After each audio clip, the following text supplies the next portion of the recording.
Bonjour. Alors je vais vous parler de mon marathon, mon premier marathon, le marathon de Paris que j'ai couru hier et que j'ai adoré. Alors comment je suis venue à courir à l'âge de 68 ans, enfin j'ai commencé il y a 2 ans, donc j'avais 66 ans et j'avais besoin de me refaire une santé en fait, comme beaucoup.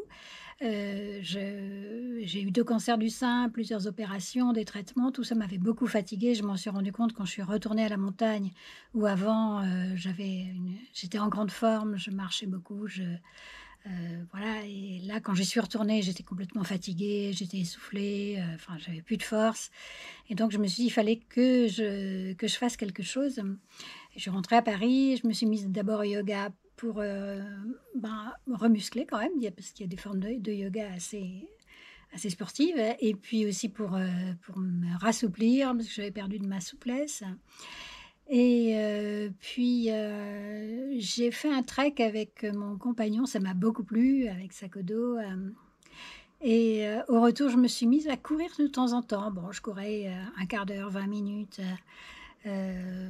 une fois comme ça de temps en temps et puis, finalement en janvier 2022, je me suis dit: «Allez, je veux m'entraîner sérieusement, je veux m'entraîner vraiment du moins» et j'ai écouté des vidéos, j'ai lu des livres, je me suis renseignée comme partout où on peut se renseigner et puis, je me suis équipée d'une montre et je me suis mise à m'entraîner. Alors le premier mois, c'était modeste, 19 kilomètres dans le mois. Le deuxième mois, février, 2022, j'ai fait 39 je crois. Le 3e, je suis passée à 80, ouais, à peu près. Enfin maintenant, je suis à peu près à 135 environ, 135 kilomètres par mois. Alors je me suis entraînée, un peu partout dans Paris, de temps en temps ailleurs quand j'ai pu partir et là, par exemple, c'était au parc Montsouris.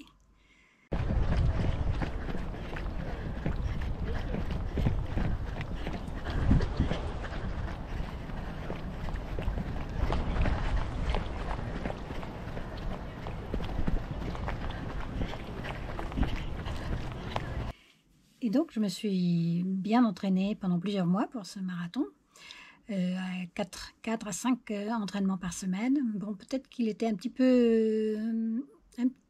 peu trop dur pour moi cet entraînement en fait que j'avais, trouvé avec, ma montre qui proposait des entraînements. Mais il me plaisait bien mais c'est vrai que, j'ai atteint mon pic de forme au mois de février, alors que le marathon était le 7 avril, donc c'est un peu dommage parce qu'après mon pic de forme est redescendu. J'ai un peu perdu la forme. D'ailleurs, j'ai eu la grippe, pendant 3 semaines, donc j'ai perdu aussi pas mal de temps pour mon marathon. Mais bon, c'est pas grave, je suis arrivée à cette course avec enthousiasme, après avoir fait quelques autres petites courses avant, des 10 kilomètres et un semi-marathon. Et ça s'est très bien passé. Bon, il m'a fallu 6 heures, ce qui est long, mais voilà, je ne pouvais pas avoir un objectif de temps de toute façon, donc mon objectif, c'était vraiment la qualité de la course, la qualité de ce que j'éprouverais.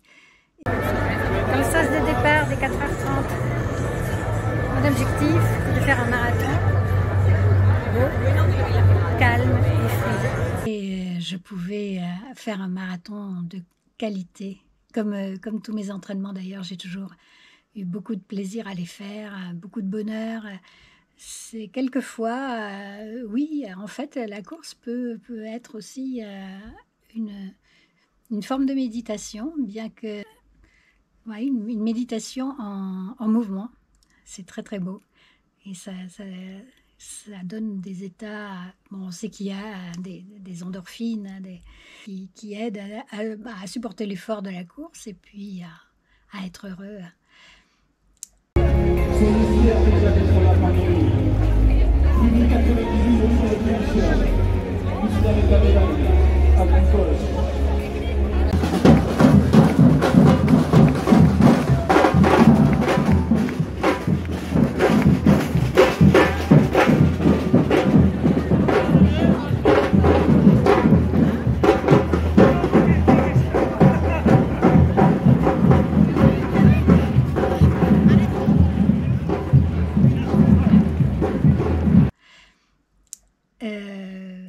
voilà, je suis arrivée à ce marathon dans ce bel état d'esprit. Alors évidemment, j'ai fait quelques erreurs sur mon marathon. Euh, D'abord, je suis partie trop vite. C'est l'erreur. Je savais très bien qu'il ne fallait pas que je la fasse, mais je l'ai faite quand même. Je l'avais déjà faite un petit peu sur d'autres courses. J'ai fait avant des 10 km, j'ai fait un semi-marathon. Je l'avais fait plus ou moins, mais là, je l'ai faite parce que mon cœur est monté beaucoup trop vite, parce que j'ai suivi évidemment quand on se trouve pris dans un peloton qui démarre. Et bon, j'étais dans le sas des 4h50, des 4h30, c'est pas les plus rapides, mais quand même, il y en a qui courent plus rapidement que je ne peux le faire. Et donc, j'ai suivi au départ, et finalement, les 15 premiers kilomètres, je les ai faits avec un cœur qui allait beaucoup trop vite, et j'ai été épuisée au bout de 15 kilomètres. Et puis, alors, j'ai été aussi proche de l'hypoglycémie, parce que j'arrive jamais à me nourrir comme il faut sur les courses, parce que j'ai des nausées. Donc, je prenais un demi-tuc au ravito ou un petit bout de pâte de fruits dans ma poche, mais bon, vraiment, c'était pas assez. Donc, au bout d'une 15-20 km, au bout du semi, là, j'ai commencé vraiment à sentir quand je courais que j'avais des vertiges, j'avais l'impression que j'allais m'évanouir. Donc, en fait, pour contrer ça, j'ai alterné marche et course. La marche faisait redescendre mon cœur, c'est ça qui était important surtout, parce que je pensais que sinon je n'aurais pas pu tenir jusqu'au bout. Et puis, comme j'ai l'habitude de marcher plus que de courir en fait, puisque j'ai pas mal marché, je marche partout, j'ai marché en montagne, etc. Donc j'arrive à marcher à une assez bonne allure, plus facilement qu'à la même allure en courant en fait, en trottant disons. Et donc jusqu'au bout, j'ai alterné comme ça marche et course, de plus en plus évidemment en arrivant près de la fin parce que j'étais fatiguée, mais ça a très bien fonctionné. Alors il y a eu des petits bobos aussi, des ampoules, des grosses ampoules qui me faisaient mal, mais bon, voilà, des points de côté, pareil en marchant ça finissait par passer. Et puis un bobo inattendu, c'est que j'ai eu un problème aux mains. Et je ne savais pas que ça pouvait arriver. Et en fait, vers le 37e kilomètre, je me suis rendu compte que je ne sentais plus mes mains. Je les ai regardées, elles étaient complètement gonflées et blanches. Et ça m'a fait un peu peur, j'avoue, parce que je ne savais pas ce que c'était. Enfin bon, je me suis mise à lever les mains, à faire les marionnettes, tout en marchant évidemment un peu moins vite, parce que je me massais en même temps. Je voulais les faire, voilà, les rendre à la normale. J'ai enlevé ma montre pour desserrer, etc. Et donc j'ai continué comme ça jusqu'au bout. Et je suis arrivée. Et je suis arrivée dans un état de bonheur, le même état de bonheur dans lequel j'ai fait toute la course en fait. Malgré les petites difficultés, les erreurs, etc.